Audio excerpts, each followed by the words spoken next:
एक आदमी को 1997 में लाठी पड़ी थी पेपर लीक के खिलाफ प्रदर्शन करने पर। उसी आदमी के मंत्री रहते ठीक उसी उम्र के बच्चों को ठीक उसी मांग पर 2026 में फिर लाठियां पड़ी। फर्क सिर्फ इतना है, इस बार लाठी खाने वाला मंत्री कुर्सी पर बैठा है और लाठी चलाने वाली पुलिस उसी की सरकार की है। अब सवाल यह नहीं कि धर्मेंद्र प्रधान ने इस्तीफा क्यों दिया, असली सवाल यह है कि जिस आदमी ने खुद पेपर लीक का दर्द झेला था, उसे मंत्री बनने के बाद वही दर्द बच्चों को देते हुए झिझक क्यों नहीं हुई। और सबसे बड़ी बात, क्या यह सच में किसी गलती की माफी है या सिर्फ एक शब्द है जिसे इस्तीफा कहकर बेचा गया। अगले 20 मिनट में हम इस पूरे इस्तीफे की चिट्ठी को लाइन दर लाइन खोलेंगे, बताएंगे सरकार को इससे क्या फायदा हुआ और क्या नुकसान, और वो सवाल भी उठाएंगे जो शायद अब तक किसी ने आपसे नहीं पूछे। इस वीडियो के बाद आप चीजों को पहले जैसा नहीं देखेंगे, जहां शोर नहीं सच ढूंढा जाता है। चैनल सब्सक्राइब कीजिए, बेल आइकन प्रेस कीजिए और बने रहिए रविंद्र मौर्य के साथ। कहानी शुरू कहां से हुई? बीते 3-4 सालों से देश भर में परीक्षा प्रणाली को लेकर छात्र लगातार सड़कों पर उतर रहे हैं, कभी अकेले, कभी छोटे समूह में, कभी अलग अलग राज्यों में पुलिस की लाठियां खाकर। इस बार यह गुस्सा जंतर मंतर पर इकट्ठा हुआ कॉकरोच जनता पार्टी सीजेपी नाम के एक असंगठित युवा आंदोलन के बैनर तले, जिसकी अगुवाई अभिजीत दीपके नाम के एक शख्स ने की। मांग यह थी कि शिक्षा मंत्री धर्मेंद्र प्रधान का इस्तीफा और परीक्षा प्रणाली में जवाबदेही। पर्यावरण शिक्षा कार्यकर्ता सोनम वांगचुक भी इस मुहिम से जुड़े हैं और 26 दिनों तक अनशन पर बैठे। 24 जुलाई 2026 को कैबिनेट ने पेपर लीक रोकने के लिए एक सख्त कानून बनाया और अगले ही दिन 25 जुलाई 2026 को धर्मेंद्र प्रधान ने रिजाइन कर दिया। राष्ट्रपति ने उसे स्वीकार भी कर लिया और शिक्षा मंत्रालय का अतिरिक्त भार कैबिनेट मंत्री प्रहलाद जोशी को सौंप दिया गया। एक पुरानी कहानी जो आज दोहराई गई। दिलचस्प बात यह है कि धर्मेंद्र प्रधान की राजनीति की शुरुआत भी एक पेपर लीक से हुई। 1997 में ओडिशा में कांग्रेस की सरकार थी। मुख्यमंत्री थे जानकी वल्लभ पटनायक। उस साल राज्य में पेपर लीक हुआ था और भुवनेश्वर में राज्य सचिवालय के बाहर करीब 1500 छात्र इकट्ठा होकर बैठ गए। उस भीड़ में एक चेहरा था, एबीवीपी के तत्कालीन राष्ट्रीय सचिव धर्मेंद्र प्रधान। पुलिस की लाठियों में उन्हें गंभीर चोट और फ्रैक्चर आए थे। अब यह एक कड़वा लेकिन जरूरी सवाल है। जिस लड़के ने खुद अपनी पीठ पर पेपर लीक के खिलाफ लाठियां झेली थी, वही उस विभाग का मुखिया बन जाता है, परीक्षा भी करवाता है। उसी के कार्यकाल में उसी उम्र के बच्चों को फिर वही मार क्यों पड़ी? और 1997 का वो नौजवान और आज 2026 का ये छात्र, दोनों एक ही चीज मांग रहे हैं। यह सवाल धर्मेंद्र प्रधान से पूछा जाना चाहिए और शायद अगर समय रहते इस पर सोचा गया होता तो नौबत इस्तीफे तक नहीं आती। असल में इस्तीफे की चिट्ठी में क्या है, पहले तो हम वो समझते हैं। पहली बात, यह चिट्ठी माफी से नहीं, अपनी उपलब्धियों से शुरू होती है। अपने लंबे राजनीतिक करियर, पेपर लीक के बाद उठाए गए कदमों, कराई गई परीक्षा और उसके नतीजों का जिक्र है। अब सवाल यह है कि अगर सब कुछ इतना सही किया गया जैसा चिट्ठी बता रही है, तो फिर इस्तीफे की नौबत आई तो आई क्यों? दोनों बातें सच तो नहीं हो सकती है। दूसरी, जिम्मेदारी सीधे स्वीकार नहीं की गई। चिट्ठी में इशारा है कि कुछ जिम्मेदार पदों पर बैठे लोगों ने छात्रों को भड़काया, किसी का नाम नहीं लिया गया है। यह इशारा किसी दिशा में मोड़ा जा सकता है। तीसरी बात यह है कि चिट्ठी में पिछले 10 दिनों की घटना से हुई पीड़ा का जिक्र है, यानी पीड़ा की गिनती आंदोलन से शुरू होती है, महीने पुराने पेपर लीक से नहीं। तो क्या उन बच्चों की पीड़ा जो सालों से इस समस्या से जूझ रहे थे, इनकी इतनी अहम नहीं मानी गई? चौथी और सबसे बड़ी बात, पूरी चिट्ठी में कहीं एक शब्द भी माफी का नहीं मिला। वो एक बार नहीं, बार बार, कई बार, फिर भी शौरी शब्द गायब है। तो निचोड़ यह निकलता है कि इस्तीफा कम और सफाई ज़्यादा लग रही है। और एक बात और याद रखने लायक है, जब यह विवाद शुरू हुआ था, तब यही शिक्षा मंत्री कैमरे के सामने आकर कह रहे थे कि पेपर लीक का कोई सबूत नहीं मिला।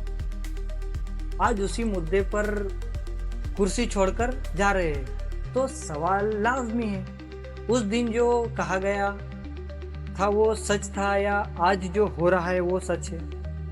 यह सवाल समझने के लिए भारत के पड़ोस में झांकना जरूरी है। 2022 में श्रीलंका में युवाओं के उग्र विरोध के बाद राष्ट्रपति गोटाबाया राजपक्षे को देश छोड़ना पड़ा। 2024 में बांग्लादेश में सरकारी नौकरियों को कोटे को लेकर शुरू हुई आंदोलन ने 15 साल पुरानी शेख हसीना सरकार को गिरा दिया। और हाल ही में नेपाल में युवाओं के प्रदर्शन ने प्रधानमंत्री की कुर्सी छीन ली। 3 जगह एक ही बात कॉमन थी, किसी एक नेता या चेहरे का ना होना जिसे खरीदा गया, फंसाया गया या बदनाम किया जा सके। जंतर मंतर पर भी ऐसी स्थिति थी, कोई एक चेहरा नहीं था, इसलिए पुराना बाहरी फंडिंग या आंदोलन जीवी वाला नैरेटिव इस बार काम नहीं आया। घरेलू वजह भी थी। पहले इस आंदोलन को किसी खास जाति, राज्य या समूह से जोड़ना मुश्किल था। यह हर तबके बच्चों का मुद्दा था। दूसरी, यही बच्चे बीजेपी के भावी वोटर भी रहे।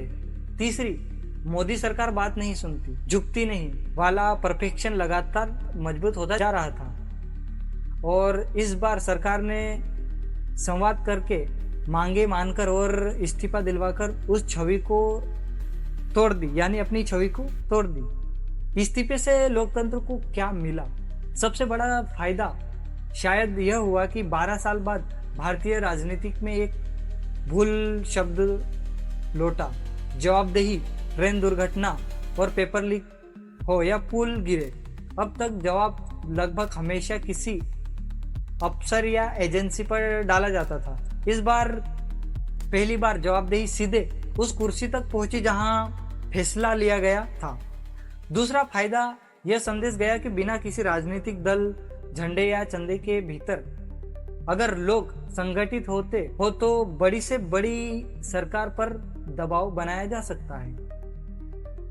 एक पहलू जो शायद कम चर्चा में आता है, इस इस्तीफे का सीधा फायदा सरकार को भी हुआ।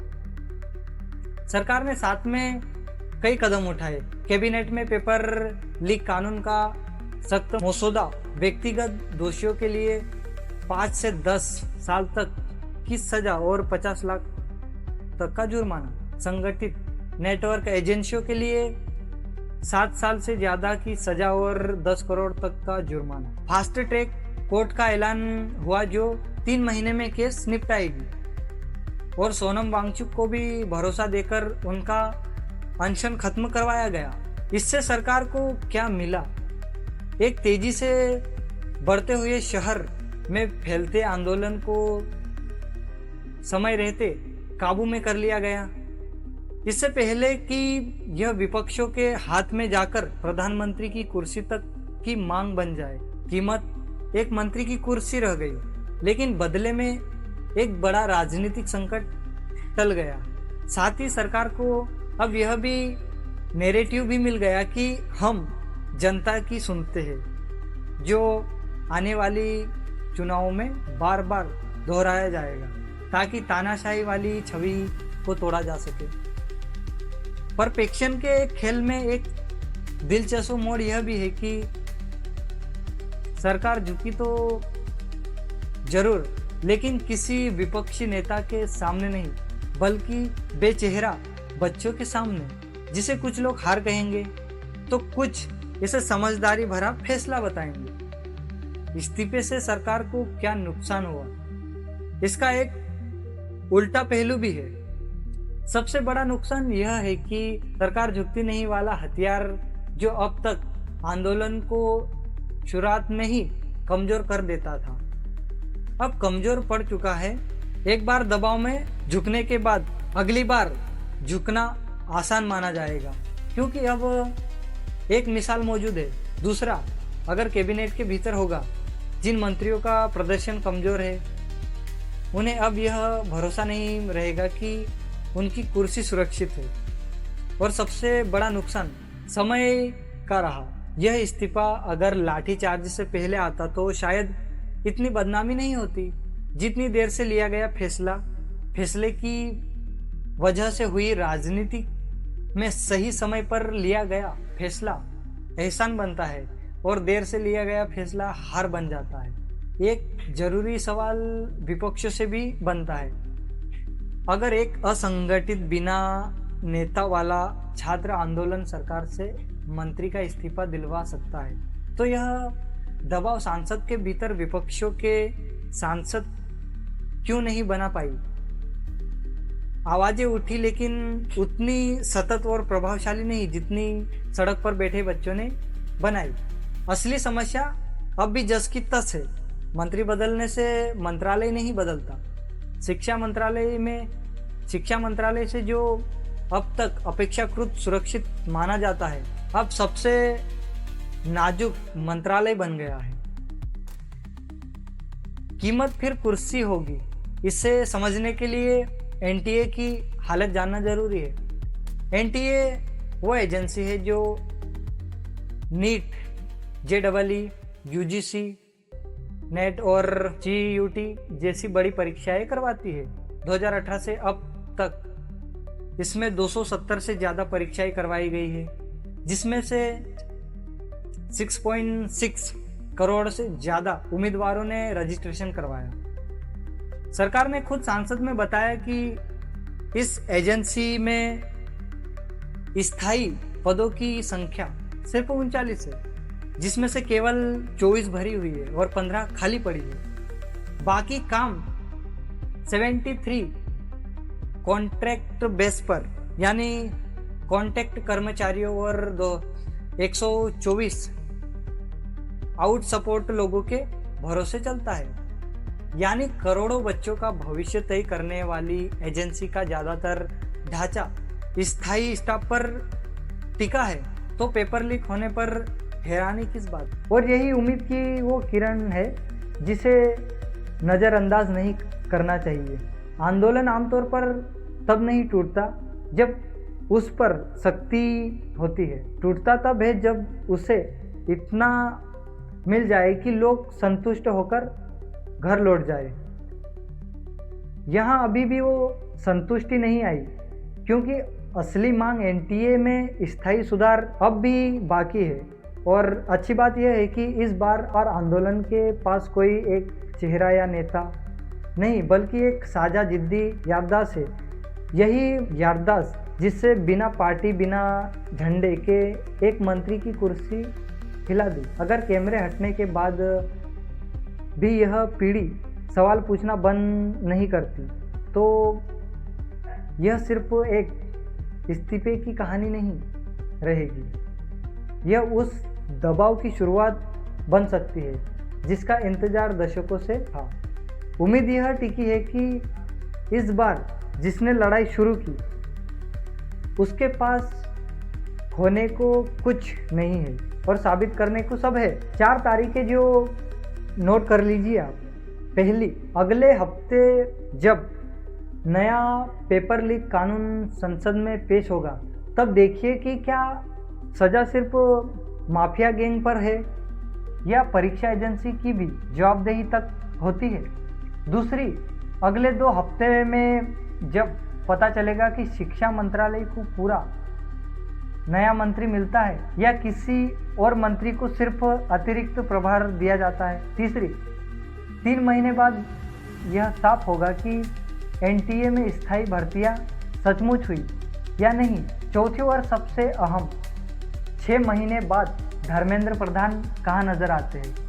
अगर वो किसी बड़े पद पर वापसी करते हैं तो यह जवाबदेही नहीं बल्कि होगी कि आज ताकत उन हाथों में वापस आई है जिनके पास कभी कुछ नहीं था, ना नेता, ना पार्टी, ना पैसा, फिर भी उन्होंने वो कर दिखाया जो 13 महीनों का किसान आंदोलन, जलता हुआ मणिपुर और लखीमपुर खीरी की एक सड़क भी नहीं करवा पाई। इसे छोटी बात मत समझिए।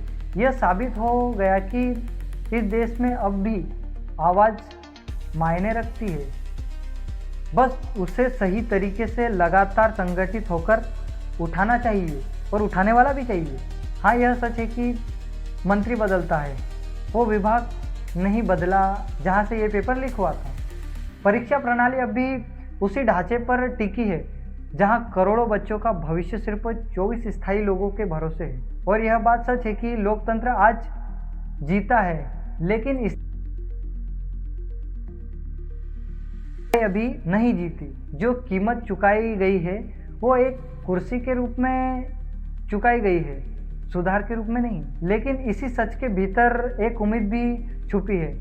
जो पीढ़ी आज एक मंत्री को झुका सकती है वो कल एक पूरे सिस्टम को भी बदल सकती। हौसला रखती है बशर्ते वो थके नहीं, चुप नहीं बैठे। और याद रखिए कि आज जो मिला वो सिर्फ पहला कदम था, आखिरी नहीं। अगर यह पीढ़ी सवाल पूछना जारी रखे तो आने वाले सालों में शायद हम यह भी देखेंगे कि मंत्री का इस्तीफा मांगने से आगे बढ़कर लोग सीधे व्यवस्था बदलने की मांग रखने लगते हैं। और उस दिन यह सिर्फ एक जीत नहीं, एक नई राजनीति संस्कृति की शुरुआत होगी।